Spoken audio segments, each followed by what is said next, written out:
تفسیر ضیاء القرآن 15واں پارہ۔ بسم اللہ الرحمن الرحیم۔ سورہ بنی اسرائیل آیت نمبر 23۔ وَقَضَىٰ رَبُّكَ أَلَّا تَعْبُدُوا إِلَّا إِيَّاهُ وَبِالْوَالِدَيْنِ إِحْسَانًا إِمَّا يَبْلُغَنَّ عِندَكَ الْكِبَرَ أَحَدُهُمَا أَوْ كِلَاهُمَا فلا تقل لهما اف ولا تنهرهما وقل لهما قولا کریما۔ ترجمہ: اور بے یار و مددگار ہو جاؤ گے، اور حکم فرمایا آپ کے رب نے کہ نہ عبادت کرو بجز اس کے، اور ماں باپ کے ساتھ اچھا سلوک کرو۔ اگر بڑھاپے کو پہنچ جائے تیری زندگی میں ان دونوں میں سے کوئی ایک یا دونوں، تو انہیں اف تک مت کہو اور انہیں مت جھڑکو، اور جب ان سے بات کرو تو بڑی تعظیم سے بات کرو۔ سورہ بنی اسرائیل آیت نمبر 23 کی تفسیر۔ یہ چند آیات بڑی اہم اور توجہ طلب ہیں۔ ان میں اسلامی تمدن کے بنیادی اصول بیان کیے گئے ہیں، جن کے طفیل اسلامی معاشرے کو اقوام عالم میں ایک منفرد مقام حاصل ہو گیا ہے۔ ان آیات میں بڑے دلکش انداز میں بتایا جا رہا ہے کہ انسان کا تعلق اپنے کریم و رحیم پروردگار سے کیسا ہونا چاہیے، اور اپنے ماں باپ، قریبی رشتہ دار اور معاشرے کے دوسرے افراد کے ساتھ اس کا برتاؤ کیسا ہونا چاہیے۔ آج بھی جب مادی تہذیب کی چمک دمک آنکھوں کو خیرہ کر رہی ہے اور کئی سادہ لوگ اس پر فریفتہ ہو چکے ہیں، ان ہدایات کے پیش نظر ہم بڑے وثوق سے کہہ سکتے ہیں کہ ان تعلقات کو جس طرح قرآن حکیم نے صحیح انسانی بنیادوں پر استوار کیا ہے، ان کی برکت سے ہمارے باہمی تعلقات زیادہ اخلاص اور محبت پر مبنی ہیں۔ اس لیے ان آیات کا مطالعہ کرتے ہوئے ہمیں بڑے تدبر سے کام لینا چاہیے۔ پہلی آیت کا آغاز وقضا کے کلمے سے ہوتا ہے۔ علامہ قرطبی نے اس لفظ کی تحقیق کرتے ہوئے لکھا ہے کہ قضا کا لفظ متعدد معنی میں استعمال ہوتا ہے۔ قضا بمعنی خلق یعنی پیدا کیا، جیسے فقضاہن سبع سماوات، اس نے 7 آسمان پیدا فرمائے، اور قضا بمعنی امر، اور قضا بمعنی حکم، تو فیصلہ کر جو تو کرنا چاہتا ہے۔ نمبر 4 بمعنی فرغ یعنی فارغ ہونا، جب تم اپنی عبادات سے فارغ ہو جاؤ۔ نمبر 5 بمعنی ارادہ، اذا قضا امرن، جب اللہ تعالیٰ کسی کام کا ارادہ فرماتا ہے۔ نمبر 6 بمعنی عہد، اذا قضینا الی موسیٰ الامر، جب ہم نے موسیٰ سے اس امر کا عہد کر لیا۔ اس آیت میں قضا پہلے معنی یعنی حکم کرنا میں استعمال ہوا ہے، یعنی احکم الحاکمین نے یہ حکم فرمایا ہے، اس لیے اس کا حکم بجا لانا ہر اس شخص پر لازم ہے جو اپنے آپ کو اس کا بندہ اور اسے اپنا مالک یقین کرتا ہے۔ آیت کا مدعا یہ ہوا کہ اے محبوب، آپ کے رب نے یہ احکام نافذ فرمائے ہیں، جن میں سے پہلا حکم یہ ہے کہ اس وحدہ لا شریک کے سوا کسی کی عبادت نہ کی جائے۔ اس اہم اور عظیم الشان فرمان کے معنی بعد جو حکم دیا جا رہا ہے وہ ماں باپ کے ساتھ حسن سلوک سے پیش آنے کے متعلق ہے۔ جب ماں باپ جوان ہوں اور اپنی ضروریات کے خود کفیل ہوں، اس وقت تو بچے عموماً ان کے فرما بردار ہوتے ہیں، کیونکہ وہ ان کے دستے نگر ہوتے ہیں۔ لیکن جب بڑھاپا آ جاتا ہے، صحت بگڑنے لگتی ہے، وہ خود روزی کمانے سے قاصر ہو جاتے ہیں اور اولاد کے سہارے کے محتاج ہو جاتے ہیں، اس وقت سعادت مند اولاد کا فرض ہے کہ ان کی خدمت گزاری اور دل جوئی کے لیے اپنی کوششیں وقف کر دے۔ اگر مرض طول پکڑ جائے اور ان کا مزاج چڑچڑا ہو جائے اور وہ بات بات پر خفا ہونے لگیں، تو ان حالات میں بھی ان کی ناز برداری میں کوئی کسر نہ اٹھا رکھے، اور خبردار کہیں اکتا کر یا ان کی خفگی سے آشفتہ خاطر ہو کر تیری زبان سے اف نکلے، بلکہ اگر اللہ تعالیٰ نے اپنے بوڑھے والدین کی خدمت کا موقع دیا ہے تو اسے غنیمت سمجھ، ان کے علاج معالجے میں ان کو آسائش اور راحت پہنچانے میں ذرا سستی سے کام نہ لے۔ ان سے سخت کلامی مت کر، جب تو ان سے گفتگو کرے تو ایسے محبت بھرے انداز میں گفتگو کر کہ ان کے دل کا کمل کھل جائے، اور اپنے لخت جگر کی احسان شناسی کو دیکھ کر ان کا دل مسرور اور آنکھیں روشن ہو جائیں، اور وہ بے ساختہ تجھے دعائیں دینے لگے۔ سورہ بنی اسرائیل آیت نمبر 24۔ وَاخْفِضْ لَهُمَا جَنَاحَ الذُّلِّ مِنَ الرَّحْمَةِ وَقُلْ رَبِّ ارْحَمْهُمَا كَمَا رَبَّيَانِي صَغِيرًا۔ ترجمہ: اور جھکا دو ان کے لیے تواضع و انکسار کے پر، رحمت اور محبت سے، اور عرض کرو اے میرے پروردگار، ان دونوں پر رحم فرما جس طرح انہوں نے بڑی محبت اور پیار سے مجھے پالا تھا جب میں بچہ تھا۔ سورہ بنی اسرائیل آیت نمبر 24 کی تفسیر۔ یعنی انتہائی تواضع اور انکسار سے ان کے ساتھ پیش آ، ایسی تواضع جس میں رحمت و محبت کی خوشبو بسی ہوئی ہو، کیونکہ ایسی تواضع جس میں رحمت و شفقت کی مہک نہ ہو وہ کسی اور مقام پر مناسب ہو تو ہو، والدین کی بارگاہ میں وہ قطعاً پسندیدہ نہیں۔ اور حقیقت تو یہ ہے کہ انسان یہ سب کچھ بھی اگر بجا لائے تب بھی ان احسانات کا بدلہ نہیں ہو سکتا جو ماں باپ نے اپنی اولاد پر کیے ہوتے ہیں۔ ان سے عہدہ برا ہونے اور ان کا حق سپاس ادا کرنے کی اگر کوئی صورت ہے تو یہ کہ تو بارگاہ خداوندی میں عز و نیاز سے ان کی مغفرت اور بخشش کے لیے دعائیں مانگتا رہے اور عرض کرتا رہے کہ اے مولا کریم، انہوں نے مجھے پالا، میری پرورش کی، میرے لیے تکلیفیں برداشت کیں، میں ان کا صلہ دینے سے قاصر ہوں، تو ان پر اپنا در رحمت کشادہ فرما۔ جس طرح انہوں نے میری بے بسی کی حالت میں مجھ پر اپنی شفقتوں اور محبتوں کی انتہا کر دی، اس طرح تو بھی ان پر اپنی عنایات بے پایاں اور رحمت بے انداز کے پھول برسا۔ اس لیے قر رب ارحمہما سے ان کے لیے دعائے مغفرت کرنے کا حکم دیا۔ والدین کے حقوق اور ان سے حسن سلوک کی اہمیت کو جس طرح ان آیات میں بیان فرمایا گیا ہے، اس کے بعد کون ایسا مسلمان ہے جو عملی زندگی میں ان سے انحراف کرے؟ اس موضوع کی اہمیت کے پیش نظر مناسب بلکہ ضروری معلوم ہوتا ہے کہ حضور نبی اکرم صلی اللہ علیہ وآلہ وسلم کے چند ارشادات طیبات بھی ہدیہ قارئین کیے جائیں۔ حضرت ابی بکرہ روایت کرتے ہیں کہ رسول اکرم صلی اللہ علیہ وسلم نے ارشاد فرمایا کہ اے صحابہ، کیا تمہیں میں بتاؤں کہ سب سے بڑا گناہ کون سا ہے؟ صحابہ نے عرض کی جی یا رسول اللہ، ضرور ارشاد فرمائیے۔ تو حضور نے فرمایا سب سے بڑا گناہ اللہ تعالیٰ کے ساتھ کسی کو شریک بنانا اور اپنے والدین کی نافرمانی کرنا ہے۔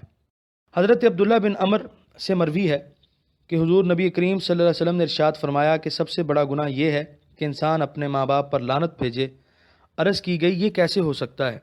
تو حضور صلی اللہ علیہ وسلم نے فرمایا کہ ایک شخص کسی کے باپ کو گالی دیتا ہے اور وہ شخص اس کے جواب میں گالی دینے والے کے باپ اور ماں کو گالی دیتا ہے، تو گویا اس نے خود اپنے والدین کو گالی دی۔ حضرت ابو ہریرہ نے فرمایا کہ ایک شخص بارگاہ رسالت میں حاضر ہوا اور عرض کی یا رسول اللہ، میرے حسن سلوک کا سب سے زیادہ مستحق کون ہے؟ تو حضور نے فرمایا تیری ماں۔ پھر اس نے یہی عرض کی اور جواب ملا تیری ماں۔ پھر اس نے یہی سوال دہرایا تو ارشاد فرمایا تیری ماں۔ چوتھی بار اس نے عرض کی یا رسول اللہ، اس کے بعد؟ تو حضور صلی اللہ علیہ وسلم نے ارشاد فرمایا تیرا باپ۔ حضرت ابی اسید سعدی فرماتے ہیں کہ میں بارگاہ رسالت میں حاضر تھا، اسی اثناء میں ایک انصاری حضور نبی کریم صلی اللہ علیہ وسلم کی خدمت اقدس میں آیا اور عرض کی یا رسول اللہ صلی اللہ علیہ وسلم، میرے والدین کی وفات کے بعد بھی کیا مجھ پر ان سے حسن سلوک کرنا ضروری ہے؟ حضور نے فرمایا ہاں، 4 باتیں تجھ پر ضروری ہیں، ان کی نماز جنازہ ادا کرنا، ان کے لیے مغفرت کی دعا کرتے رہنا، جو وعدہ انہوں نے کیا تھا اس کو پورا کرنا، اور ان کے دوستوں کا احترام کرنا، اور ان رشتہ داروں سے صلہ رحمی کرنا جن سے ان کی وجہ سے رشتہ داری ہو۔ یہ نیکی ایسی ہے جو ان کی وفات کے بعد بھی تم پر لازمی ہے۔ ان واضح تعلیمات اور روشن ارشادات کے بعد آپ یورپ اور امریکہ وغیرہ متمدن ممالک کے حالات کا جائزہ لیجئے۔ وہاں آپ کو ایسی اولاد شاذ و نادر ہی ملے گی جو بوڑھے والدین کی خدمت کو اپنے لیے سرمایہ سعادت یقین کرتی ہو۔ شادی کے بعد لڑکا اپنے والدین سے الگ ہو جاتا ہے اور اپنے والدین کی خدمت کے لیے اخلاقی یا قانونی ذمہ داری قبول نہیں کرتا۔ اسی لیے تو ان ممالک کی حکومتوں کو ایسی پناہ گاہیں بنانا پڑتی ہیں جہاں بوڑھے اور بیمار والدین کو رکھا جائے تاکہ وہ زندگی کے آخری ایام وہاں بسر کر سکیں۔ سورہ بنی اسرائیل آیت نمبر 25۔ ربکم اعلم بما فی نفوسکم ان تکونوا صالحین فانہ کان للأوابین غفورا۔ ترجمہ: تمہارا رب بہتر جانتا ہے جو کچھ تمہارے دلوں میں ہے، اگر تم نیک کردار ہوگے تو بے شک اللہ تعالیٰ بکثرت توبہ کرنے والوں کے لیے بہت بخشنے والا ہے۔ سورہ بنی اسرائیل آیت نمبر 25 کی تفسیر: یعنی تمہارے دلوں میں اپنے والدین کے لیے اطاعت و فرمانبرداری کے جو جذبات ہیں یا ان سے دل ہی دل میں جو نفرت، تھکاوٹ یا اکتاہٹ تم محسوس کرتے ہو، تمہارا رب ان سے خوب واقف ہے۔ اگر شیطان نے تمہیں والدین کی شکر گزاری اور احسان شناسی کی راہ سے بہکا دیا ہے تو بہتر ہے اب ہی سنبھل جاؤ، آج ہی سچے دل اور شرح صدر سے ان کی خدمت میں لگ جاؤ اور اپنی سابقہ کوتاہیوں کی تلافی کر لو۔ جو سچے دل سے جھک جاتا ہے اور غلطی سے باز آ جاتا ہے تو اللہ تعالیٰ اس کو معاف فرماوے گا کیونکہ وہ غفور الرحیم ہے۔ سورہ بنی اسرائیل آیت نمبر 26۔ وَآتِ ذَا الْقُرْبَى حَقَّهُ وَالْمِسْكِينَ وَابْنَ السَّبِيلِ وَلَا تُبَذِّرْ تَبْذِيرًا۔ ترجمہ: اور دیا کرو رشتہ دار کو اس کا حق، اور مسکین اور مسافر کو بھی، اور فضول خرچی نہ کیا کرو۔ سورہ بنی اسرائیل آیت نمبر 26 کے پہلے حصے کی تفسیر۔ لیکن انسان کی محبت و مروت اور حسن سلوک کے مستحق صرف والدین ہی نہیں بلکہ دوسرے رشتہ دار بھی حسن مراتب اس کے حقدار ہیں۔ چنانچہ حضور نبی کریم صلی اللہ علیہ وسلم کا ارشاد گرامی ہے، جو شخص اس بات کو پسند کرتا ہے کہ اسے رزق فراخ ملے اور اس کی عمر دراز ہو تو وہ صلہ رحمی کیا کرے۔ اور حضرت امام زین العابدین رضی اللہ عنہ و عن آبائہ الاکرام نے فرمایا کہ یہاں ذی القربیٰ سے مراد حضور رحمت عالم صلی اللہ علیہ وسلم کے رشتہ دار ہیں۔ علامہ قرطبی لکھتے ہیں کہ اس قول کے مطابق خطاب اعیان حکومت کو ہوگا کہ وہ بیت المال سے حضور صلی اللہ علیہ وسلم کے رشتہ داروں کی خدمت کریں اور ان کی ضروریات ان کو بہم پہنچائیں۔ احکام السلطانیہ۔ ابو یعلا اور الاحکام السلطانیہ ماوردی کا مطالعہ کرنے سے معلوم ہوتا ہے کہ حکومت اسلامیہ میں ایک مستقل محکمہ ولایت النقابت علی ذوی الانصاب کے نام سے قائم تھا، جس کے فرائض میں حضور صلی اللہ علیہ وسلم کے اہل بیت اور دیگر رشتہ داروں کے متعلق تمام امور کی نگرانی کرنا تھا۔ ان کی اولاد کی صحیح تعلیم و تربیت، ان کی ضروریات کی کفالت، ان کو ایسے پیشوں کے اختیار کرنے سے روکنا جو ان کے شیان شان نہیں، ان کے بچوں اور بچیوں کے نکاح کا انتظام کرنا، ان کو ایسے اعمال سے باز رکھنا جو ان کی خاندانی شرافت کے منافی ہیں، وغیرہ وغیرہ۔ اس آیت سے بعض لوگوں نے یہ ثابت کرنے کی کوشش کی ہے کہ جب یہ آیت نازل ہوئی تو حضور نبی کریم صلی اللہ علیہ وسلم نے اپنی لخت جگر فاطمہ زہرا کو بلا کر باغ فدق عطا فرمایا، لیکن اس قول کے بطلان کے لیے اتنا کہہ دینا ہی کافی ہے کہ یہ آیت مکہ مکرمہ میں نازل ہوئی اور فدق اور خیبر ہجرت کے کئی سال بعد فتح ہوئے۔ اصول کافی جلد 2 صفحہ 30۔ سورہ بنی اسرائیل آیت نمبر 26 کے دوسرے حصے کی تفسیر۔ اور مسکین اور مسافر کو بھی، یعنی والدین اور قریبی رشتہ داروں سے محبت اور مروت کے علاوہ تمہاری ملت کے دوسرے ضرورت مند افراد جیسے نادار اور مسافر بھی تمہارے لطف اور احسان سے بہرہ اندوز ہونے چاہیے۔ سورہ بنی اسرائیل آیت نمبر 26 کے بقیہ حصے کی تفسیر۔ اور فضول خرچی نہ کیا کرو۔ ان تاکیدی احکام کے بعد ضروری معلوم ہوا کہ لوگوں کو اسراف اور فضول خرچی سے روکا جائے تاکہ وہ زیادہ اعتدال سے منحرف ہو کر اپنے آپ کو طرح طرح کی پریشانی میں مبتلا نہ کر دیں۔ ماں باپ کی خدمت، رشتہ داروں سے شفقت و محبت اور دیگر ضرورت مندوں سے لطف و احسان کا درس دینے کے ساتھ ساتھ بتا دیا کہ میانہ روی کو نہ چھوڑنا۔ یہی قرآن کی تعلیمات کا حکیمانہ انداز ہے جو اس کا طرہ امتیاز ہے۔ افراط و تفریط دونوں سے دامن بچانے کی ترغیب میں کبھی تساہل روا نہیں رکھا۔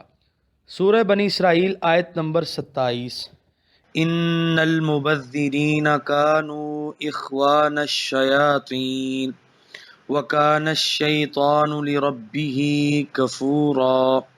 ترجمہ: بے شک فضول خرچی کرنے والے شیطانوں کے بھائی ہیں اور شیطان اپنے رب کا بڑا ناشکر گزار ہے۔ سورہ بنی اسرائیل آیت نمبر 27 کی تفسیر۔ فضول خرچی پر مرتب ہونے والے برے نتائج سے امت مسلمہ کو بچانے کے لیے فضول خرچی کی مذمت ان الفاظ سے فرما دی۔ سورہ بنی اسرائیل آیت نمبر 28۔ وَإِمَّا تُعْرِضَنَّ عَنْهُمُ ابْتِغَاءَ رَحْمَةٍ مِّن رَّبِّكَ ترجوها فقل لهم قولا میسورا۔ ترجمہ: اور اگر بوجہ تنگ دستی تجھے ان سے منہ پھیرنا پڑے اور تم اپنے رب کی رحمت یعنی خوشحالی کے متلاشی ہو جس کی تمہیں توقع ہے تو اس اسنا میں ان سے بات کرو تو بڑی نرمی سے کرو۔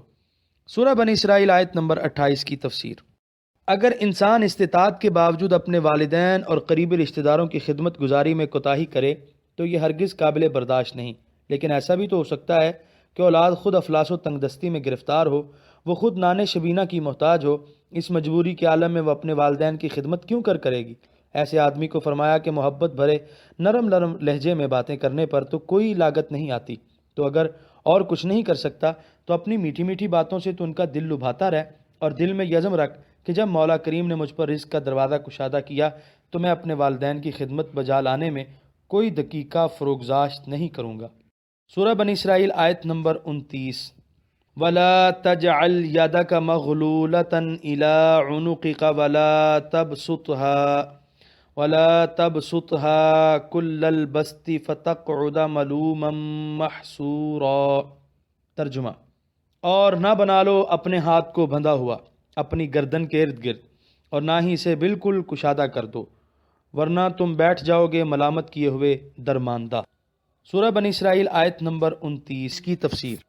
یعنی اگر تم بخل کے عادی ہو جاؤ گے اور استطاعت کے باوجود کسی غریب کے امداد کے لیے ہاتھ آگے نہیں بڑھاؤ گے تو لوگ تم سے نفرت کرنے لگیں گے، تمہیں حقارت کی نظر سے دیکھیں گے اور تمہیں طرح طرح سے ملامت کریں گے، اور اگر تم فضول خرچی کرو گے تو نتیجہ یہ ہوگا کہ تم مفلس اور کنگال ہو جاؤ گے اور دل گرفتہ اور نادم ہو کر زندگی کی سرگرمیوں میں حصہ لینے کے قابل نہیں رہو گے۔